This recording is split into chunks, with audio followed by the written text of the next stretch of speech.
आपका अभी हम पायनियर स्कूल में एक बार फिर इतिहास रचा है। 10th का रिजल्ट आया है और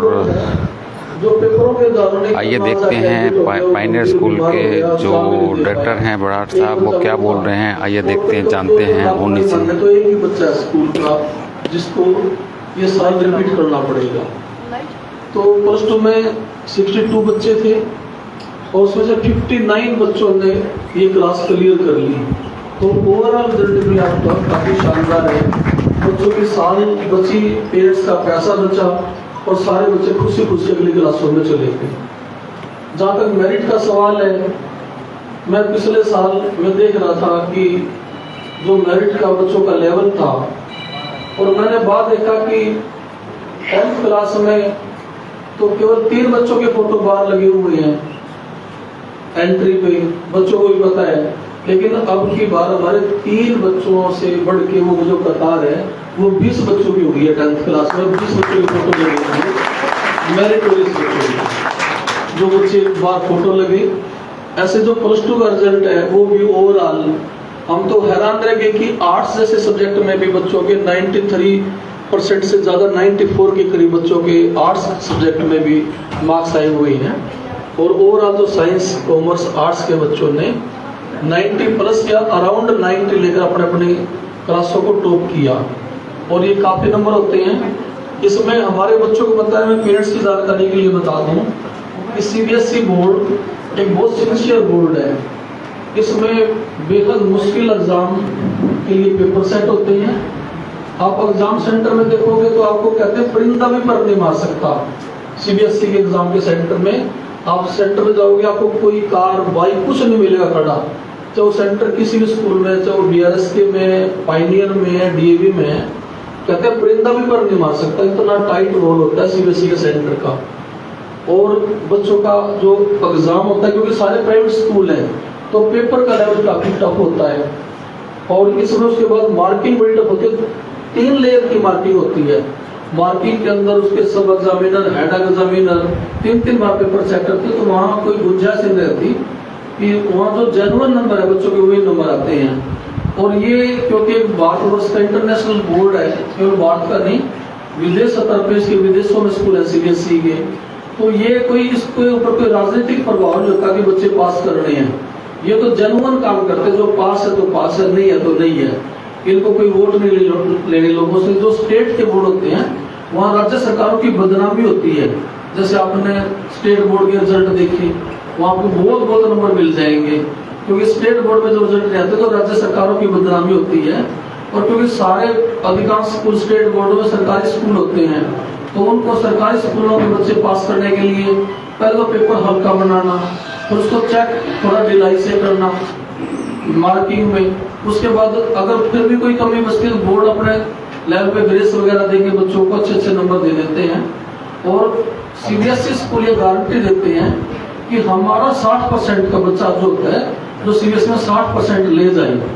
और दूसरे स्टेट बोर्ड का अगर बच्चा 95% नंबर भी अगर ले लेता है तो हमारे 65-60% के बच्चे के आगे उसका आप मुकाबला कर सकते हो, 2 मिनट उसको चित कर देगा। हमारे 60% भी सॉलिड होते हैं, क्योंकि ये इंटरनेशनल बोर्ड है।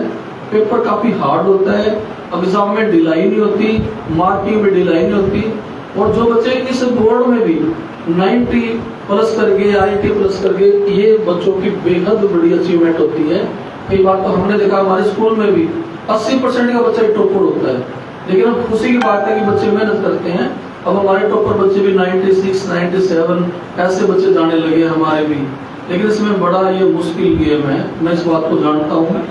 इसमें खुद मैं आपको एग्जांपल देता हूँ, मेरा बेटा ही बैठा है, ये मेरिटोरियस रहा है। इसने 10th क्लास का पेपर दिया तो ये 90+ रिजल्ट आया। अगले साल स्कूल CBSE हो गया, ये प्लस टू में जब गया तो 80% पे आ गया। 10% सीधा डाउन हो गया CBSE कारण, मुझे तो अपने घर से ही पता है। तो इसलिए जो बच्चे इसमें 75% नंबर ले गए, अगर ये बच्चे सेम बच्चे स्टेट बोर्ड में हो, CBSE का 75% का बच्चा उसको स्टेट बोर्ड में बिठा दो, वो एक 98 या 90% नंबर लेगा।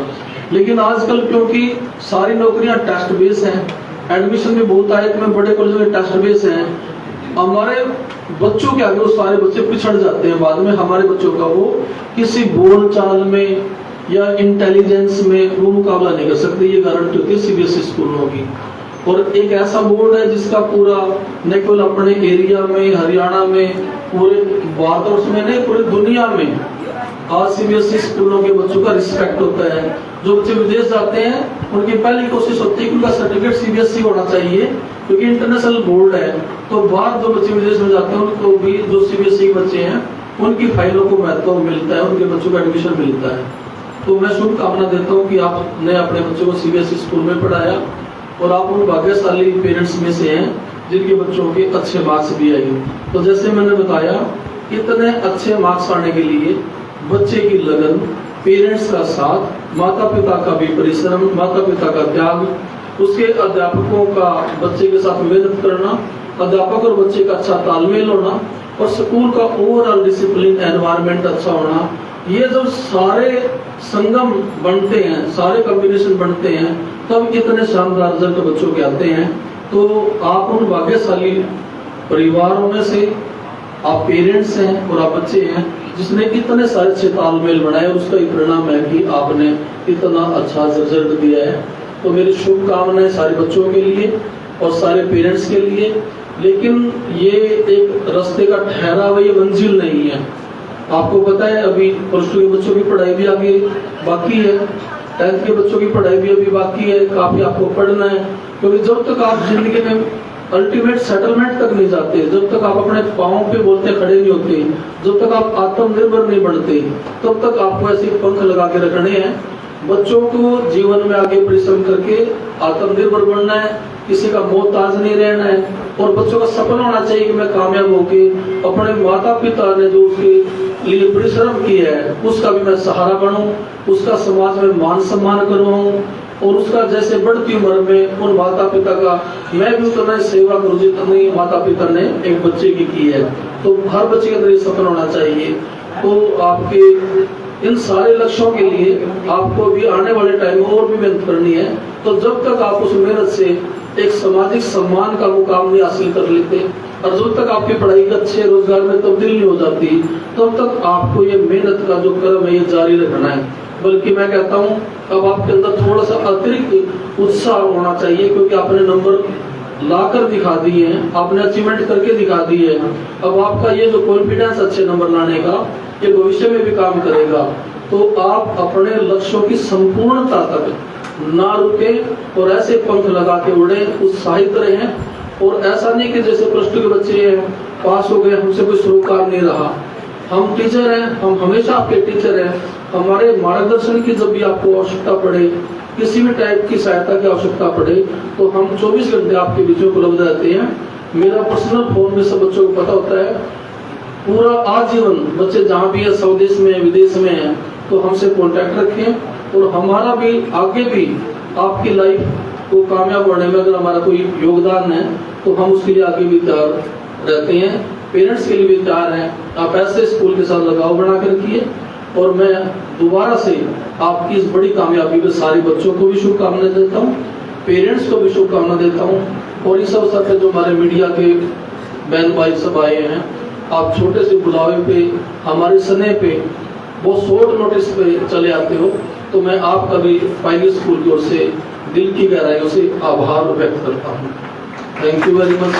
और मेरा निवेदन है राकेश दीप जी से कि वो आगे बच्चों के सम्मान का कार्यक्रम बढ़ाएं और उसमें जिन बच्चों को थोड़ा जल्दी है उन बच्चों का थोड़ा नंबर। अभी आपने देखा नरेश बराड़ जी ने संबोधित किया और अब जो बच्चे अव्वल आए हैं उनको सम्मान किया जाएगा।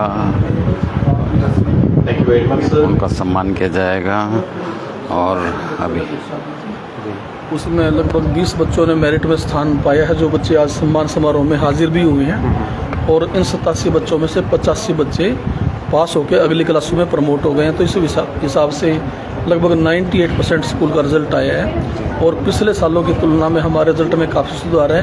हमारे मेरिट के बच्चों की सूची लंबी हुई है और बच्चों का जो टॉपर बच्चे हैं उनके परसेंटेज में भी काफ़ी वृद्धि हुई है। तो स्कूल लगातार आगे बढ़ता जा रहा है, अच्छे रिजल्ट शो करता जा रहा है। ये अकेला स्कूल का नहीं, ये बच्चों की मेहनत होती है, पेरेंट्स का साथ होता है और उनके अध्यापकों का मार्गदर्शन होता है और स्कूल का योगदान होता है कि अच्छा डिसिप्लिन, अच्छा माहौल बच्चों को मिलता है, तभी ये बच्चों के सपने साकार होते हैं। तो मैं आज आपके माध्यम से इन सब कामयाब बच्चों को भी शुभकामनाएं देता हूँ। 12वीं की बात करें तो सर 12वीं में कितने बच्चों की नाइट है? 12वीं में कुल 62 बच्चे थे, जिसमें से 59 बच्चों ने एग्ज़ाम क्लियर कर दिया अर्थात पास हो गए हैं। सभी बच्चे पास हुए? हाँ जी। और इसमें 20 बच्चों ने मेरिट में स्थान पाया है और ये मेरिट की सूची भी हमारी लगभग 1/3 बच्चे जो स्कूल के थे वो मेरिट में स्थान पा गए। तो ये भी बच्चों के लिए काफ़ी बड़ी कामयाबी की बात है। और कुछ कहना चाहेंगे सर? हमें जो आज इतना अच्छा रिजल्ट आया है, इससे हमारा भी उत्साह बढ़ता है, क्योंकि सारा साल जो अध्यापक काम करवाते हैं, मेहनत करते हैं, तो अध्यापक भी तभी खुश होता है जब उसकी मेहनत आगे आई, स्कूल भी तभी खुश होता है जब उसके बच्चे कामयाब हों, और पेरेंट्स भी तभी खुश होते हैं जब उनके मनवांछित परिणाम बच्चे ला कर दें, और बच्चे के अंदर भी आशा तभी जगती है जब वो सारे साल की मेहनत उनकी साकार हो। तो ये सारा एक तालमेल बना। तो मैं इस प्रेरणा से अगले भविष्य में भी जो बच्चे बोर्ड क्लास में आने वाले हैं उनको प्रेरणा देता हूँ, वो भी मेहनत करें। और जो बच्चे ये 10वीं 12वीं के हैं, अभी इनकी शिक्षा अधूरी है, इनको आगे पढ़ना है, इनके लिए भी मेरी शुभकामना है कि बच्चे ऐसे मेहनत के रास्ते पे चलें और जब तक जीवन में इनको कोई अच्छा रोज़गार या आत्मनिर्भर नहीं बन जाते, जब तक ये अपने माँ बाप का सहारा नहीं बन जाते और जब तक ये पूरा समाज में मान सम्मान का दर्जा इनको नहीं मिल जाता, तब तक ये अथक प्रयास करते रहें। ऐसी मेरी शुभकामनाएं इन बच्चों के प्रति है। हमारे से बात करने के लिए आपका बहुत बहुत शुक्रिया। तो अभी आप नरेश बराड़ जी को सुन रहे थे, पायनियर स्कूल के संचालक हैं नरेश बराड़। और अब जो बच्चों की मेरिट लिस्ट आई है उनको सम्मानित किया जाएगा। 12वीं कक्षा के परिणाम में जिन 2 बच्चों ने बिल्कुल इक्वल अंक प्राप्त करके 500 में से 400, आप ये N5 मीडिया के माध्यम से देख रहे हैं, अधिक से अधिक इसको शेयर करें। प्रथम स्थान प्राप्त किया है। सबसे पहले खुशी अभी और ऋषु, इन दोनों बच्चों ने प्रथम स्थान प्राप्त किया है। तो जिन बच्चों को एग्जाम के लिए पहले जाना है, मैं उन्हें पहले आमंत्रित करता हूं। सबसे पहले मैं आग्रह करूंगा ऋषु और ऋषु के साथ यदि उनके पेरेंट आए हैं तो वे कृपया मंच पे आए। बच्चों के साथ साथ बच्चों के पिताजी का भी, पेरेंट्स का भी सम्मान किया जा रहा है। आप देख रहे हैं लाइव तस्वीरें N5 मीडिया के माध्यम से।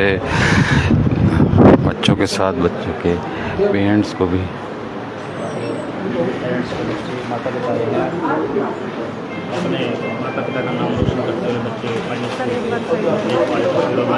ऋषु के बाद मैं आग्रह करूंगा ऐशकरण को और उनके अभिभावकों से। अभी आप देख रहे हैं नरेश बराड़ जी, जो बच्चे अव्वल आए हैं उनको उनका सम्मान करते हुए किया जा रहा है।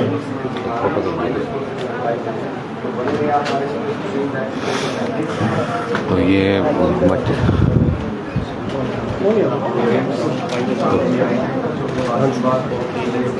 तो आप लाइव तस्वीरें देख रहे हैं मीडिया के माध्यम से।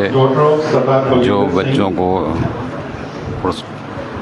जो अव्वल आए हैं उनको पुरस्कार दिया जा रहा है और उनके पेरेंट्स को भी सम्मानित किया जा रहा है। बने रहिए आप। द्वितीय स्थान प्राप्त किया है 464 अंकों के साथ। 93% अंक लेकर के ये गुड़िया सेकंड पोजीशन पे रही है।